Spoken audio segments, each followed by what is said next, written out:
Si en matière de prostitution, les troupes américaines stationnées en France se contentaient de ce qui existait, elles vont avec la guerre du Vietnam se lancer dans le commerce du sexe à grande échelle.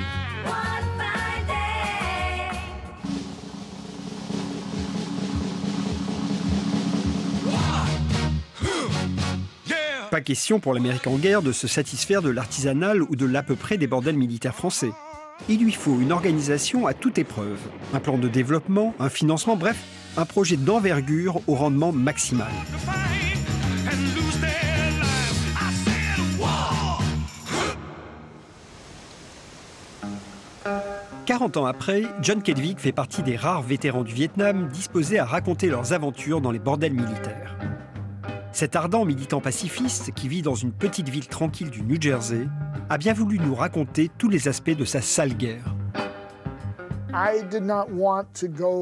Je ne voulais pas du tout aller au Vietnam ou dans l'armée. C'était une époque formidable aux États-Unis, avec le rock'n'roll et plein d'autres choses. J'étais impliqué dans tout ça, et je ne voulais pas couper mes longs cheveux pour entrer dans l'armée. Alors, comment faire supporter à la jeunesse américaine qui vit avec les 60s ses plus belles années, de se laisser plonger dans l'enfer de la guerre du Vietnam? Il fallait que l'armée invente, pour ses soldats envoyés loin de chez eux, des loisirs propres à mettre de côté, au moins le temps d'une permission, le voisinage quotidien avec l'horreur et la mort. Les Américains vont pratiquement annexer des territoires comme base arrière dédiée à la distraction sexuelle des troupes. Et c'est ainsi que l'Asie du Sud-Est va bientôt se transformer en un immense bordel à ciel ouvert.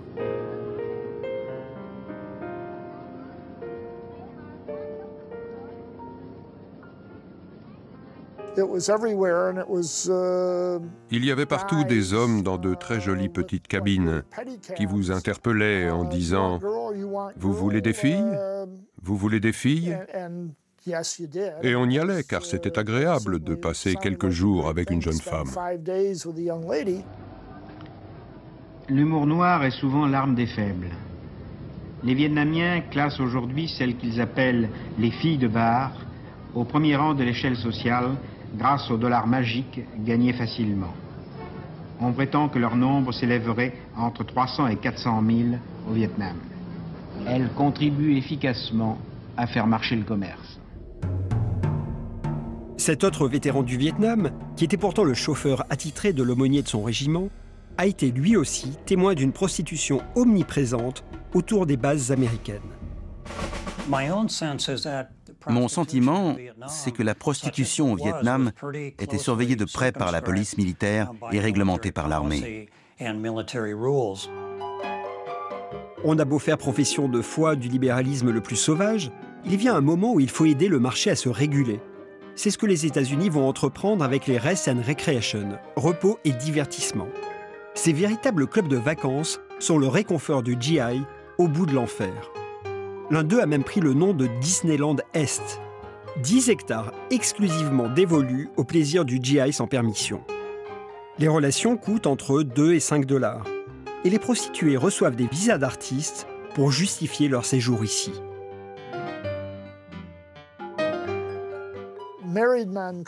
Les soldats mariés pouvaient choisir de retrouver leur femme à Hawaï, mais je n'étais pas encore marié. Alors, j'ai choisi Penang, en Malaisie. Le but des Rest and Recreation était de procurer un soulagement aux soldats dans les zones de guerre. Ça durait habituellement une semaine. L'idée, c'était de vous débarrasser du stress. Le transport était payé par les autorités militaires. Mon second Rest and Recreation, ce fut en 1969 à Singapour. Là-bas, on était transporté depuis l'aéroport en autobus vers l'hôtel. On nous faisait un petit briefing, du style « Ne créez pas de troubles.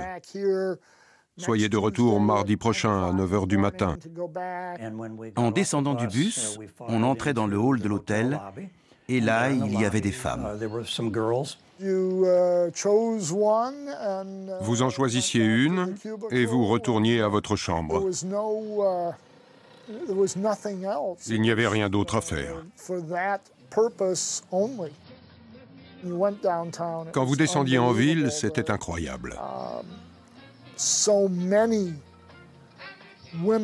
Il y avait tellement de femmes qui venaient vers vous en dressant la liste de tous les services qu'elles pouvaient vous fournir. Je n'avais jamais entendu des choses pareilles. C'était absolument incroyable. Entre 1962 et 1976, ce sont environ 700 000 militaires américains qui partiront se reposer et reprendre des forces dans les bordels thaïlandais.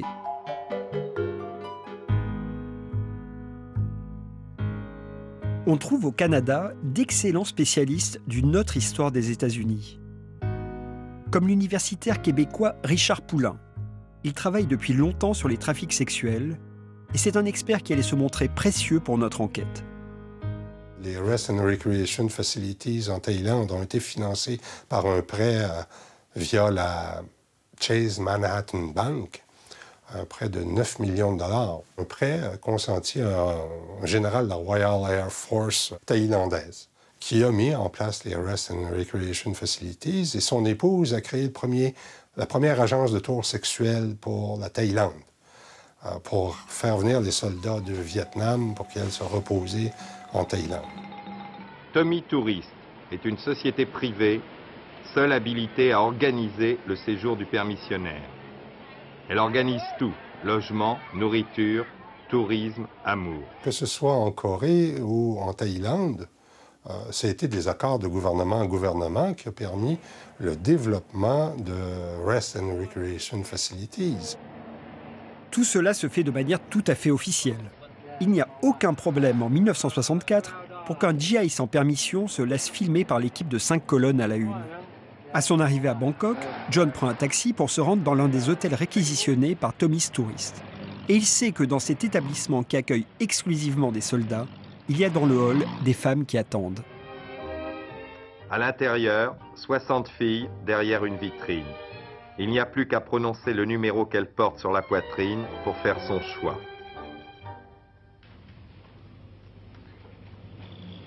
Let me have one scotch and soda and one nice girl. John, êtes-vous satisfait de l'organisation de Tommy Tour? Oui, très bonne. Oui, ça vous fait oublier la guerre, vous savez. Vous venez ici, vous vous relaxez, 6 jours, vous oubliez les choses. C'est vraiment bien. Vous ne pensez à rien. Des tas de filles, des jolies filles, vous savez. Ça me plaît. Le choix était fantastique. On se disait entre nous, tiens, la prochaine fois, je vais essayer la tienne. Oui, on en parlait beaucoup entre nous. Aucun de mes camarades n'avait entendu de choses pareilles. Il n'y avait absolument rien d'interdit. On estimait en 1957 qu'il y avait environ 20 000 femmes prostituées en Thaïlande. Dans les années 60, on estimait que c'était rendu à 400 000 avec le développement des Rest and Recreation Facilities. En fait, ce qu'on a assisté en Thaïlande, c'est ce que j'appelle la prostitutionnalisation du tissu social. C'est la co-responsabilité d'une part de l'armée américaine et de son gouvernement, plus des banques, de l'autre part des élites aussi thaïlandaises, parce qu'elles avaient tout avantage pour s'enrichir de constituer ce système de Rest and Recreation Facilities.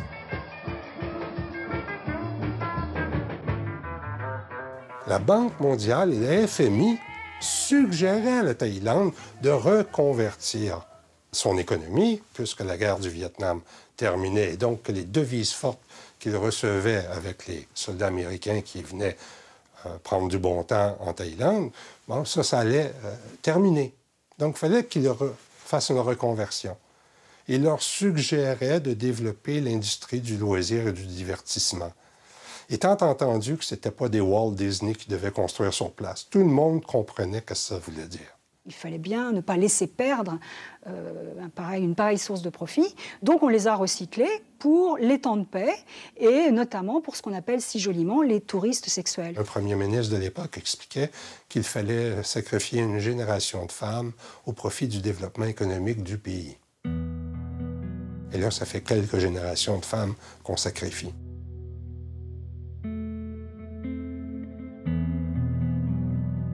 Si aujourd'hui se trouve une telle offre, une offre aussi mirifique dans tous ces coins de la planète, c'est bien parce que les infrastructures ont été mises en place pour l'ordre militaire à l'origine.